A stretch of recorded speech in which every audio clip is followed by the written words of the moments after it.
warahmatullahi wabarakatuh. Alhamdulillahirrabbilalamin. Minal aidin wal faizin. Mohon maaf lahir dan batin. Hari ini Masya Allah, terima kasih Pak Ustadz sudah hadir. Ruben terima kasih sudah hadir. Kali ini adalah hari pertama atau pertama kali semenjak masjid ini berdiri, kita sama-sama menjalankan ibadah sholat Idul Fitri yang alhamdulillah bisa dipadati juga oleh keluarga, kerabat, guru-guru, tetangga sekitar. Jadi mohon maaf sebelumnya apabila mungkin ada penyampaian hari ini atau penerimaan hari ini gitu, karena minim pengalaman Ustaz. Tapi insya Allah masjid ini bisa membawa keberkahan sendiri untuk masyarakat sekitar, bermanfaat, dan saya berharap masjid ini bisa menjadi masjid yang makmur, dicintai, dan melahirkan calon-calon ulama, penghafal Quran yang akan keluar dari masjid ini.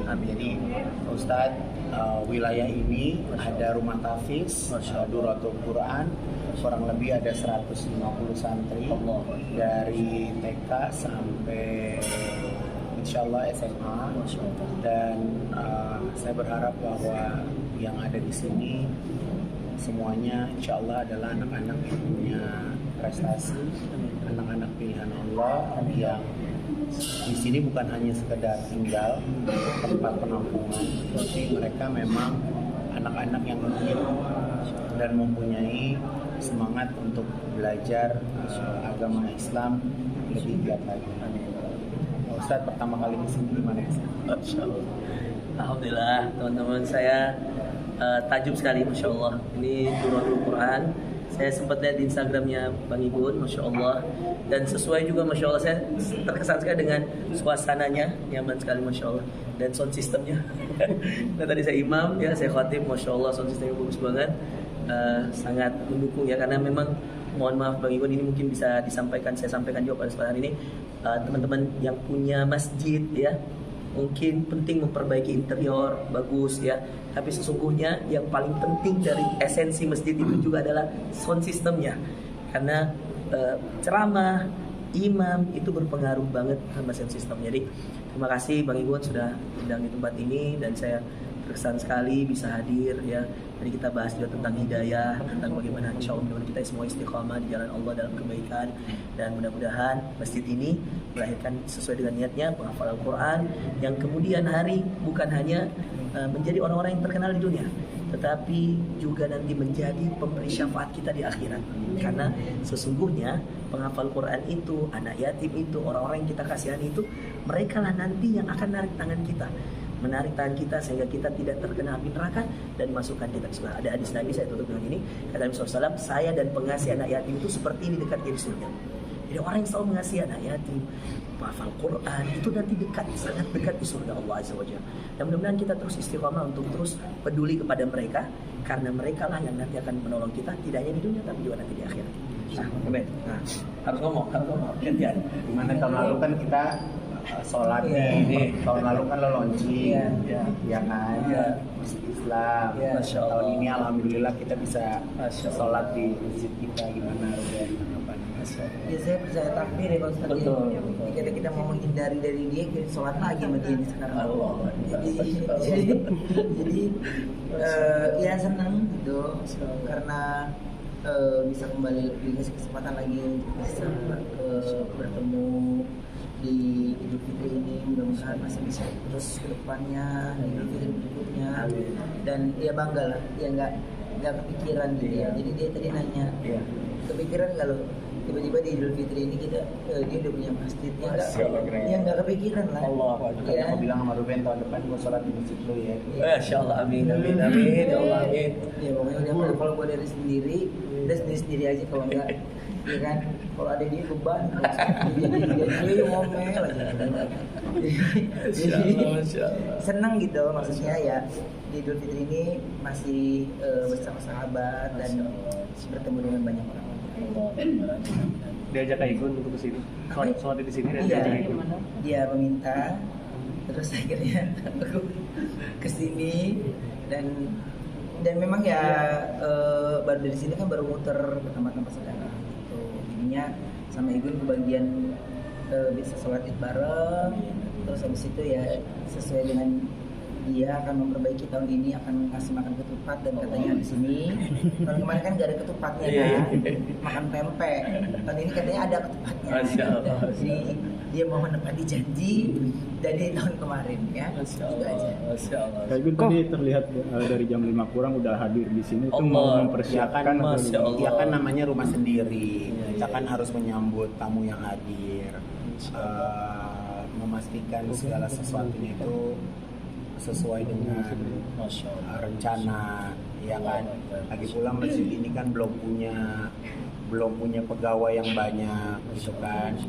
Dan ya memang harus dikontrol gitu. Jadi alhamdulillah tadi kita jam 4 udah ada di sini, kita bisa subuh bareng dulu, ya kan.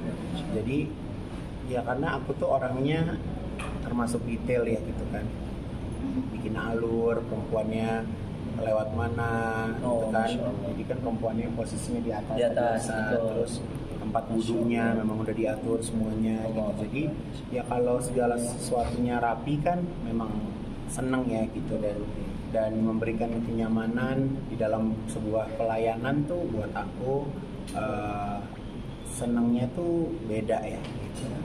Dibandingin kayak ruwet, ribet gitu kan nggak enak gitu. Tapi kalau tadi bisa nyambut, bisa kenalan sama tetangga juga gitu kan, karena kita kan mau nggak mau kita hidup itu kan bertetangga gitu kan. Dan ini Ramadan ini adalah salah satu momen silaturahmi, bisa kenal sama tetangga, ada yang di belakang, ada yang di depan, ada yang di samping gitu kan.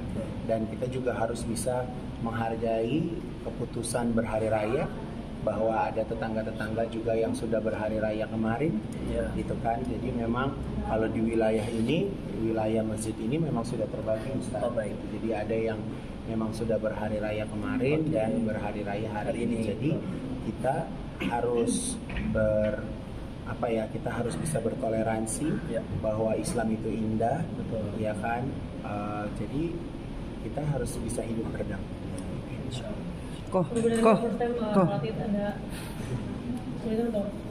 Enggak kan tadi sudah diarahkan ya sama Pak Ustadz. Jadi makin mudah lagi dan jadi makin lebih tahu lagi. Sebelumnya udah dijelaskan. Kok kebaikan itu biasa kan menular pastinya. Ya sami doana ya Ustadz ya yang mau mendengar. Kepikir gak sih punya juga Iyalah. rumah bangun masjid sendiri guys? Ya.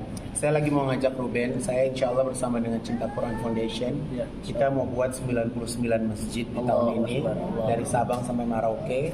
Jadi masjidnya itu nanti kita buat dengan harga yang insya Allah terjangkau. Jadi nanti Ruben bisa pilih mau masjidnya ada di mana.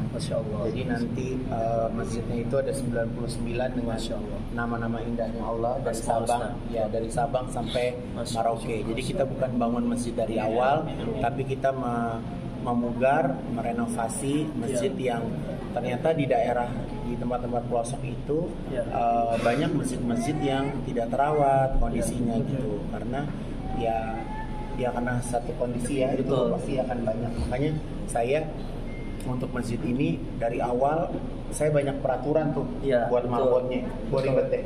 Pokoknya mesti begini, mesti begini, mesti begini, mesti begini, karena saya pengennya karena saya pengennya bahwa masjid ini bisa hidup ratusan tahun ke depan. Amin. Jadi nggak mau ada ngeliat bocor sedikit, nggak mau sumpek, nggak mau apek, nggak mau karpetnya bau. Jadi benar-benar harus terjaga gitu. Jadi makanya aku bilang sama marbot aku, lo sama gue tahan-tahan ya, kalau gue orangnya ribet. Jadi ngomong dari awal. Betul. Dan macam-macam.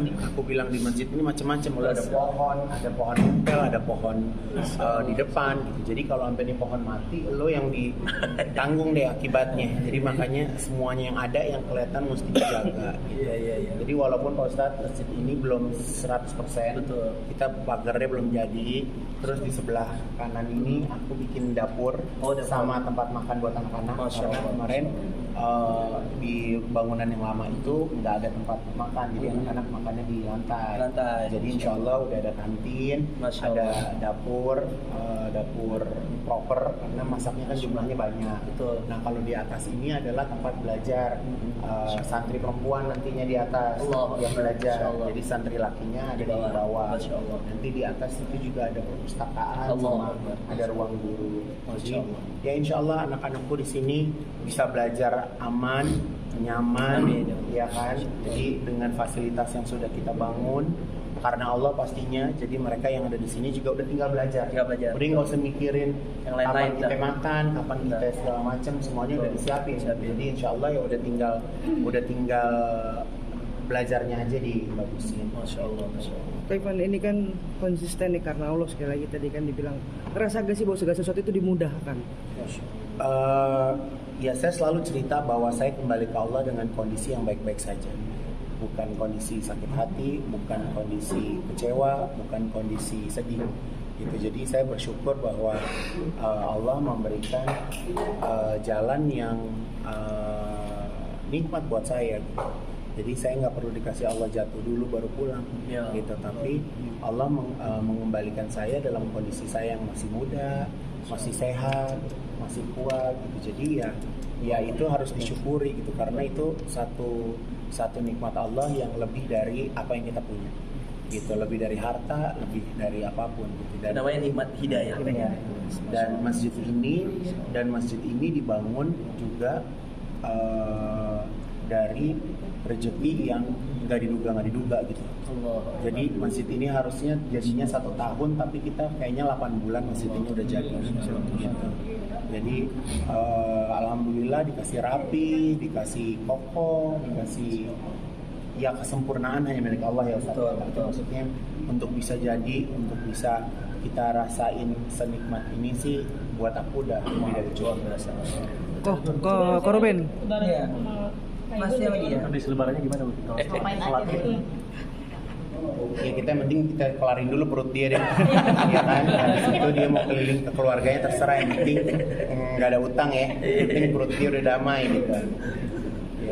Oke, teman-teman terima kasih. Satu lagi, Kak Ruben, dekat sama Kak Igun, titik baliknya apa sih yang satu yang dilihat dari Kak Igun? Perubahan yang sangat luar biasanya ya, membawa kebaikan pastinya. Ya, perubahan dari Igun kan nggak usah saya jelaskan, semua juga udah bisa melihat lah ya. Jadi dari uploadan dan postingan aja udah berbeda gitu. Dan itu memang Igun itu ya dia jujur. Apa yang lagi dia rasakan ya itu yang dia tulis gitu. Apa yang dia itu ya itu yang dia upload. Nah kalau suasana yang dia lagi rasakan sekarang ini, bagaimana dia bisa berbagi semua, berbagi ya baik setiap cerita kan pasti, baik setiap kita itu pasti punya ceritanya masing-masing gitu ya. Tapi minimal banyak hal positif yang bisa kita ambil dari amal yang beliau lakukan, itu justru bisa menjadi contoh, malah menjadi penyemangat untuk kita yang belum bisa melakukan. Masya Allah. Gitu. Jadi kan kita doa dulu, ya mudah-mudahan kita bisa melakukan hal kebaikan yang sama. Tapi mungkin karena saya public figure ya, jadi media itu kan selalu ada. Tapi aku yakin di luaran sana juga banyak orang-orang yang lebih dari kita ya. Ya, betul. Karena mereka bukan public figure, Tidak jadi terliput. tidak terliput. Tapi Betul. masya Allahnya, kenapa saya bisa cerita seperti itu? Karena pembangunan masjid ini pun tidak luput dari para donatur. Allahu alam siapapun orangnya. Bahkan saat ini di pembangunan masjid ini ada orang jamaah yang setiap hari itu konsisten transfer Rp1.000. Allah. Konsisten. Rp1.000. Rp1.000. Ada yang Rp5.000 konsisten. Ada yang Rp10.000 konsisten. Ada yang 10 juta setiap bulan konsisten. Jadi segala macam bentuk bisa kita bayangin ya, beraneka ragam bentuk ciptaan Allah yang peduli sama rumah Allah itu luar biasa. Jadi kalau misalnya kita cek di mutasi, kadang melihat gini, oh ternyata memang sedekah itu harus konsisten. Nah, dan berapapun nilai sedekah buat aku itu semua harus diapresiasi, karena setiap orang punya kemampuan yang beda-beda, tapi istiqomahnya itu yang mahal. Betul. Orang punya sekaya apapun, kalau dia nggak punya betul. keinginan dan kemauan juga nggak akan bisa keluar. Dan itu menjadi amalan yang paling dicintai Allah. Rutin walaupun sedikit. Ya, kata Nabi, rutin walaupun sedikit. Konsistennya itu mahal. Itu kan terakhir nggak titik kelima Ruben juga suka pasti. Sekarang ini. Nah, dia balik. Ngeliatnya. Ya, jadi kalau misalnya kalau Ruben ini kan memang Ruben sama saya itu sosok yang harus ditemani. Karena ya mungkin hampir semua manusia ya. Semua manusia pasti ada on off-nya ya. Ustadz pun kadang ada on off. Betul. Tapi bagaimana caranya kita ibadah itu sudah kita jadikan sebuah rutinitas. Jadi kalau kita tidak melakukan pasti rasanya jadi ke badan nggak enak. Gitu kan. Jadi ya insya Allah semakin kita ngerti ibadah, jadi semakin kita punya rasa takut, rasa khawatir, rasa cemas apabila kita tidak melakukan ibadah tersebut. Terima kasih. Wassalamualaikum.